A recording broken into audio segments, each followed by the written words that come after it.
taki ka mo te mai ke e tala tu. Malo au pito.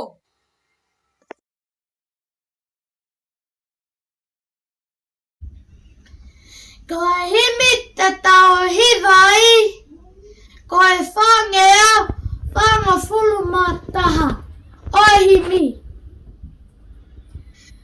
Tama ke loto toa. Whahe hera pe o. E torona pe ai loa. Tui pe o whai totonu. Pauke ita hani ihi. Tuku ai peki nā tolu. Sio kaikire ei ki. Tui pe o whai totonu.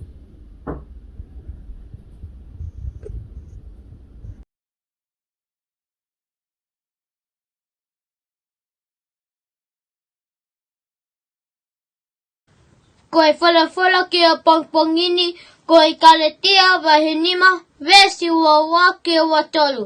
Koe kaletia wahenima, vesi ua ke ua tolu. Kai koe fua o e lau mali e, koe ofa, koe fia, koe melino, koe anga moko, koe anga ofa, koe anga tonu, koe anga falala, koe anga kātoki, koe anga whakamau. Oku I kai halau ki ta ofi ai ngahi me o pehe. Amen.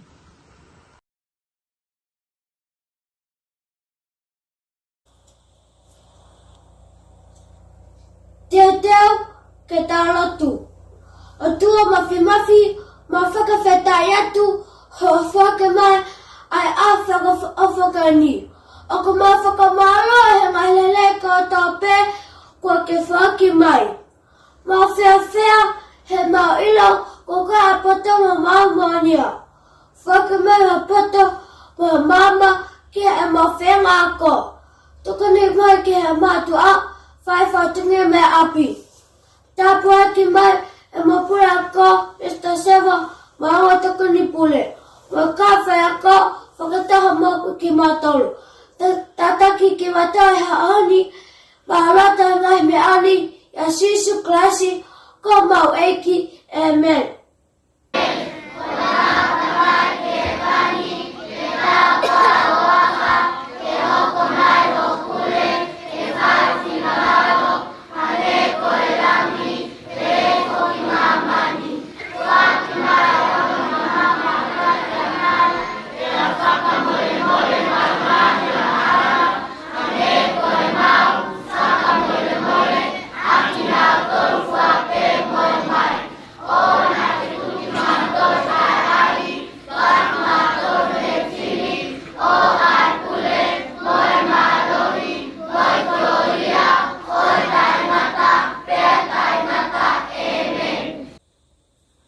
Koe kalese tau eki, koe sisu kaisi, o whātua, wehi, ma la maalia ma oni, o whakinawhia, e tek matau, o nā hele e whai pētai ngata.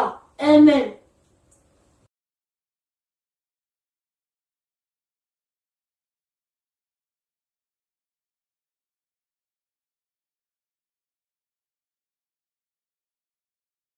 Tēnei kaiti katoa ko tō fua mo kā te meinga. Ko whunga matahira te roko. Ko motu lalo te haki. Ko tātou pāskuru toku kura. Ko tua koe halawasu toku pāna. Ko maki halawasu toku pāpa. Ko mes teita tua koe halawasu toku māma. Ko tātiu maila tua koe halawasu toku ingoa. Ko tonga ahau. Nō reira tēnei kaiti katoa. Whakatapu kia sea aku mea. Whakatapu kia hou eki ngā matapule. Whakatapu kia kao taki lotu. Whakatapu kia whai hihi. Whakatapu kia pule a koa mai kau whai ako. Whakatapu kia mātua. Tauhi whanau pehe kia whanau a kohono kotoa. Pehe e ku whakatapu kia kau whanau oku e malu o e whaleni. Kai ata kia te au kia whakahoko atu e kulea. Ko hoku hingoa ko tau tiu maile ko a koe halawafu. Me he funga ana peke peka Me o te atui loko mana me toko mololo pea mo I kolonga tata me hawhena. Oku o tau fitu. Oku o kalasi tolu I loki ako o nopi. Ko eku whae ko mes teisa tua koe halawafu. Me he kolonga tata me hawhena. Ko eku tamai ko maki halawafu. Me he funga ana peke peka. Me o te atui loko mana me toko mololo. Ko eku ka venga lea. Tu o ngawe. I he aha uluaki o a kosi. Na e kako hokoa e he pule anga ni sila. E nao kole whaka mole ki e kainga maoli mai ka kai Pasifiki. Pea ne hiva e ai e he kainga tonga ai hini tolu ni au hiva taha. Leo maa whanai I he ko I venti ko e ni. Tamatonga tu o ngawe. E kainga okuhanga e he hini ko e ni. Oh, whakamahino. Oku whie mao ke ngawe ai toko tā kotoa te oku ne lava o ngawe. Oku I kai to tonu ke iai hatoko taha mao koloa tene ka e whai ha ngawe. Oh, whakawhalala. I he ngawe ai ka kai ke he. Pea oku I kai to tonu ke iai hatoko taha masiva no whanoa ta e whai ha ngawe. Kai kole ke mau mo ui mea. Kua tūtū nia mai I I hini ko e ni. Ke toko taha kotoa pe ke whaiha mo whahinga ngawe. Hange koe āti, whama, tau tai ngawe whakamea a. Tufunga te ko ha whahinga koto I ngawe te lava o whakahoko. Koe taimi koe oku ke te ngawe whakamato ato osi kia velenga pea kotoa pe ia hotopoto I haate whakahoko ha whahinga ngawe tatao pe koe ko ete lotu ia ki he otua. Oua e whakamole noa homou taimi e he nofo noa mo ui kaini ka vea. Kaini ka vea. Kai whai ha mou whahinga ngawe. Ia elele ia te koe pea pehe ki he family, community, society, pehe foki ki he kakai ke he. Koe maulalo taha ia I he atio mai ai o tuaka koia oku tanutu pe o kole. Oku iai halau ai kau mauli oku pehe. Tamati, tamaora, tamanoho. Tamamate. Oku iai, koiai, tamatonga tu o ngawe. Leva e malanga tua o whātu.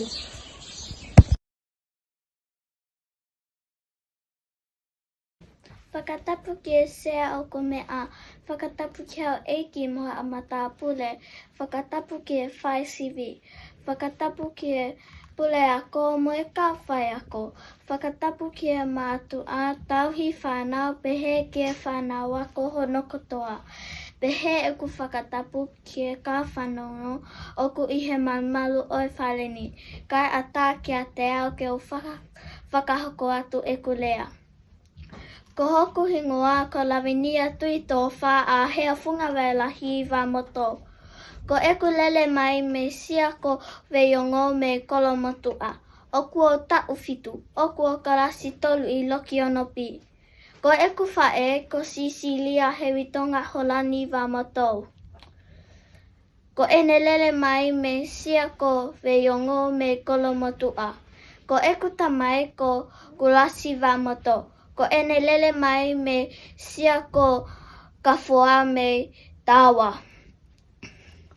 Ko eku ka weinga ko e mamahi noa e ngutu o fuiwa.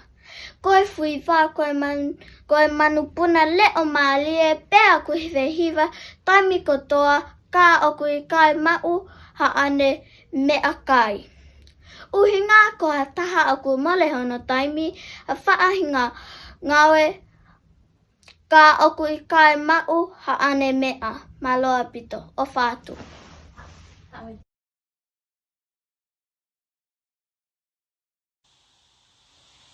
Whakatapu ki a sea oku mea. Whakatapu ki ho eke hiwa tāpule. Whakatapu ki a whai siwi. Whakatapu ki a pule ako ma ka whai ako. Whakatapu ki a mātu a tauhi whānau pehe ki a whānau ako hono katoa. Pehe e ku whakatapu ki a whakawhananga oku I he malamala o e whanani. Kaya tā ki a te eo ki a whakahoko atu e ku lea.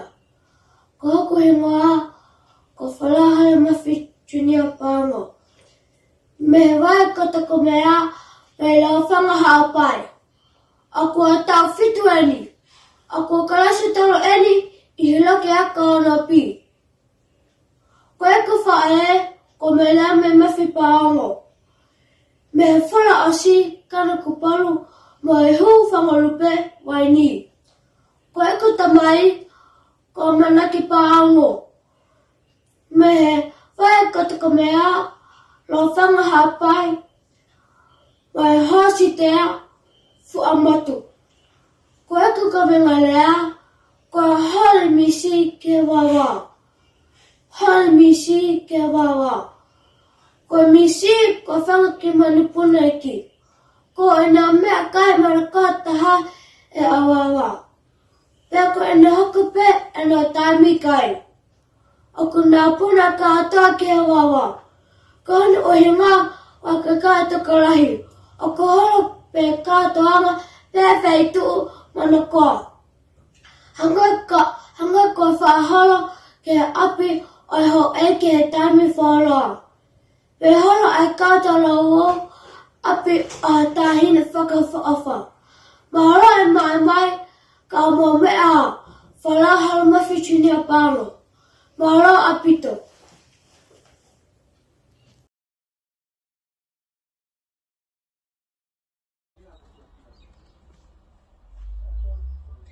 Mahaloha o maulele, ka whai ako, pia mahaloha mua e tau lava ki e aho whakakoloa ko e ni. Ko hopu I ngua ka longolongo eke ni o kapu, ako wau tau walu, ako wau ka lasi tolu. Ako wako I api ako sātoni pāka, pia ako fia au pito, ke vai atu ki ate ki moa tolu, aianga eku whakakakau ki a kawenga mau inga kua tuku mai ke tau vai aki ai a ia o kupehe. Whakakola a Aotearoa aki ai ako lelei. Ko uruaki me a pe o ko mahino ki a te au. Ko e ako, ko a ki ingao e ia pe, ko whatongia ia o ko ofi tu uni ia me pule anga no usila. Kua pao ke whaia e whanau wiki e au kotoa pe. Ka pao he ikai ke o aluki e ako e hao ai polisi o ave a ekota mai o whakahuka blisone. Ko ia ai o kua whenga ma upe ke oua whakapiko e ako na a ave a ekota mai e polisi o tuku ki blisone. Ka ma whakaawha mo eku whae, mo eku toka ua. Ka ku sai pe whaki he ku tokanga au pito a eku whae ke ave ma upe au mo hoku hongota o ke te ko Mariani mo sela mo lupe ki ako. Ia au kotoa pe. O kune toi toko ni whoki iau ke o lau e ku lau ko ngā, ke lau e ku toi tapu mo e ku ngai le sone I api. Alo au pito, nonga eke ne kapu.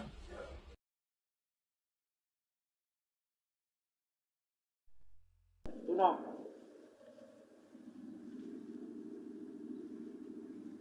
Whakatap ki e sea ku mea. Whakatap ki o e iki maa matapule. Whakatake whai sivi.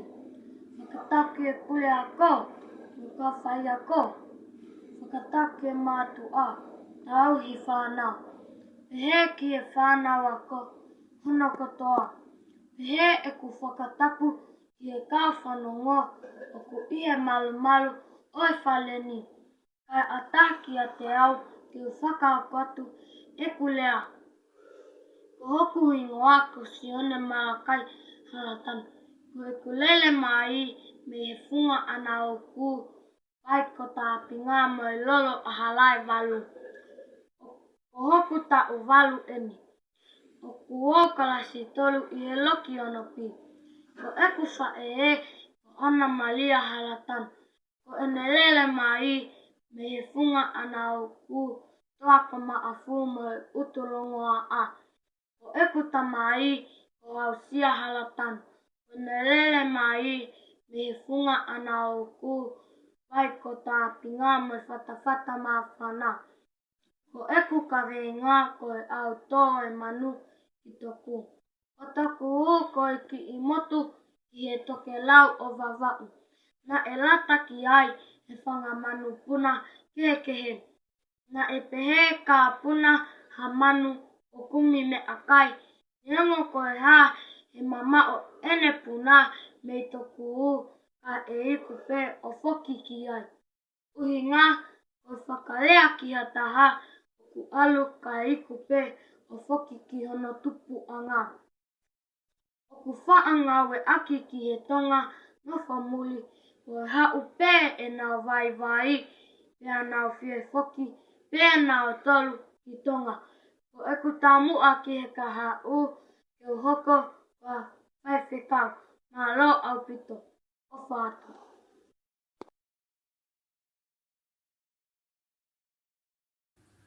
Whakatake sea ako mea. Whakatapkau eiki mama tā pule. Whakatapke whāsini. Whakatapke pule ako ma kawhai ako. Whakatapke mātua tauhi whanau peke whanau waka hono katoa. Pehe e ku whakatapu ke kawhanonga o ki he malu malu oi whaleni. Ka e tāka te au ku whakaako atu e ku lea. Koku ngako ulumkulu maali ki walu. Kou tau walu. Kou kalastolu. Ko e ku lele mai me ka haua. Ko e ku whaea ka mele te tafu ki walu. Ko e lele mai me fuwha ka wheme a kala whaina me ne a wawau. Ko e ku ta mai ko wleana ki walu.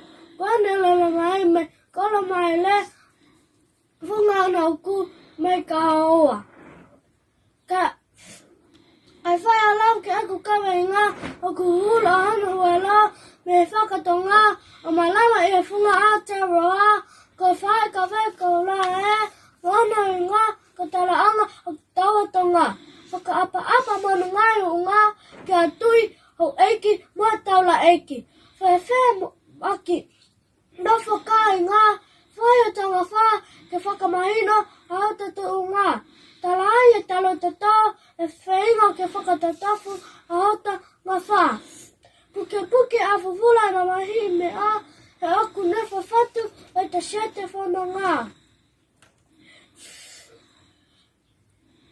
Ko e whakatetua anga e te tahi waha a ke mahina ne whai ono namo a ne kaliloa. Ne anga e te whakapaia e whonuani ki ana ngalo ke te tō ai whai ka wei kaulani. Whakatawange mo loto weke ke te aikona ono mahu i ngā. O taulunganga whakatonga ke tuuloa. Ka kuai halea mahe hei, deo hufanga he malu ai whanua. He koe poto, niu mui pe kita, lewa. Malanga, kai tau watu.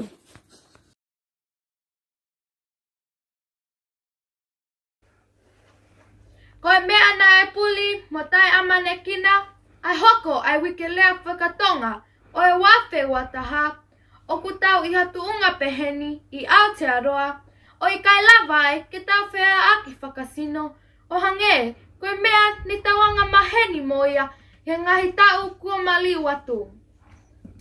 Kai whakawhetai mua, o ku hanga e he ako lelei ai tangata.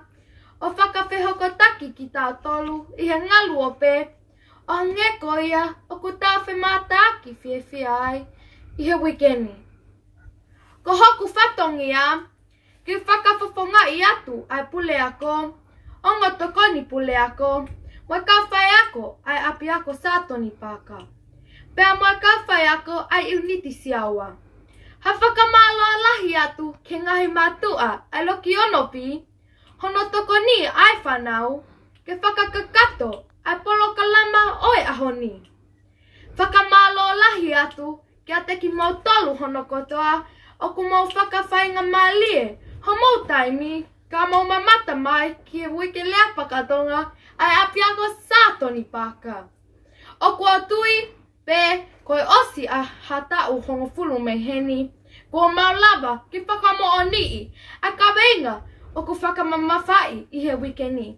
Ke whakakoloa a Aotearoa, aki ai ako lelei. Tua o whaeki atu, koau se tita haupoka.